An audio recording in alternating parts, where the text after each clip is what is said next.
महाराज जी, पहले तो आप अपना डिटेल बता दीजिए और आए हुए कुंभ मेले में श्रद्धालुओं के लिए क्या उद्देश्य है और क्या कहना चाहते हैं उनके बारे में आप। मेरा नाम स्वामी हरिनारायणाचार्य है। मैं श्रीधाम अयोध्या हनुमानगढ़ी से हूँ।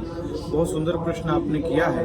ये तीर्थराज प्रयाग तीर्थों के राजा हैं। यहाँ पर हम अपने पापों को, क्लेशों को, दुखों को समाप्त करने के लिए आते हैं और यहाँ से जीवन बदलने की एक यात्रा प्रारंभ करते हैं।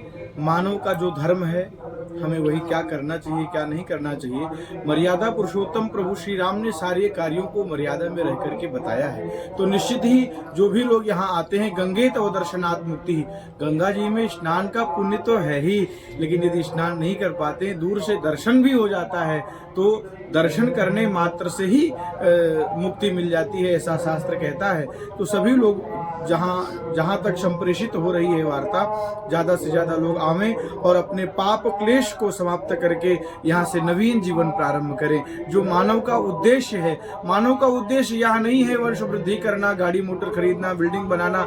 हम सबका उद्देश्य है, यह सुंदर शरीर परमात्मा ने दी है, सुंदर बुद्धि दी है, तो इस सुंदर बुद्धि से परमात्मा को प्राप्त कर लिया जाए। परमात्मा कैसे प्राप्त होंगे, तो कहा उससे श्रेष्ठ उपाय बताने वाले केवल संत हैं। जब हम संत की चरण में बैठते हैं, संत कहाँ मिलेंगे, तो कहा ऐसे तीर्थराज प्रयाग जैसी भूमि में। यहाँ तो महाराज एक नहीं हजारों संतों का आश्रय स्थल है, जहाँ जहाँ अलग अलग जाकर के हम उनका मार्गदर्शन प्राप्त कर सकते हैं। महाराज जी, एक बार सनातन धर्म के बारे में क्या कहना चाहते हैं, क्या बढ़ावा देना चाहिए, यहाँ से आप अपना उद्देश्य बता दीजिए। सनातन धर्म अपने आप में विशाल है, वृहद है, बढ़ाने की आवश्यकता है, कोई बढ़ा नहीं सकता। सनातन को समझना चाहिए।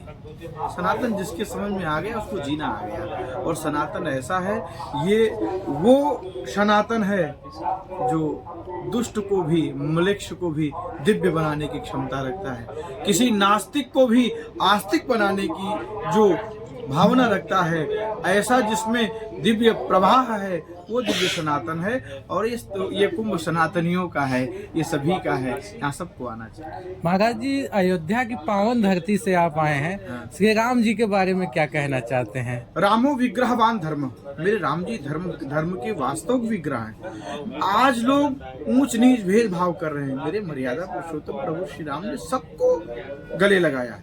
आपको बताएं, राम जी जब राज्य पद पर अभिषिक्त हुए तो बड़े बड़े राजा ये सोचते हैं कि कहीं मेरी राम जी की दृष्टि मेरे ऊपर न पड़ जाए। राम जी ने उद्देश्य दिया कि अपने जीवन को इतना श्रेष्ठ बनाओ, इतना सुंदर और इतना सरल बनाओ कि बड़े से बड़ा व्यक्ति भी भयभीत हो जाए और छोटा व्यक्ति वो चाहे कि एक बार आप हमें गले से लगा लें। वो राम जी ने करके दिखाया। मयूर, गिलहरी, पक्षी वो सोचते हैं कि एक बार राम जी की दृष्टि मेरे ऊपर पड़ जाए, उनके दिव्य कोमल हाथ मेरे ऊपर पड़ जाए। आप विचार करो, सरल कितने हैं का एक पक्षी योनि में उत्पन्न हुआ जीव भी यह चाहता है कि राम जी मुझे स्पर्श कर लें, इतना सरल जीवन है। और कठिन कितने हैं, तो कहा बड़े से बड़ा वीर भी, महाभट भी सोचता है कि राम जी मुझे देख ना ले। तो जीवन सरल होना चाहिए। यदि जीवन सरल हो जाएगा तो हमारे से सबको आश्रय मिलेगा। राम जी ने करके दिखाया।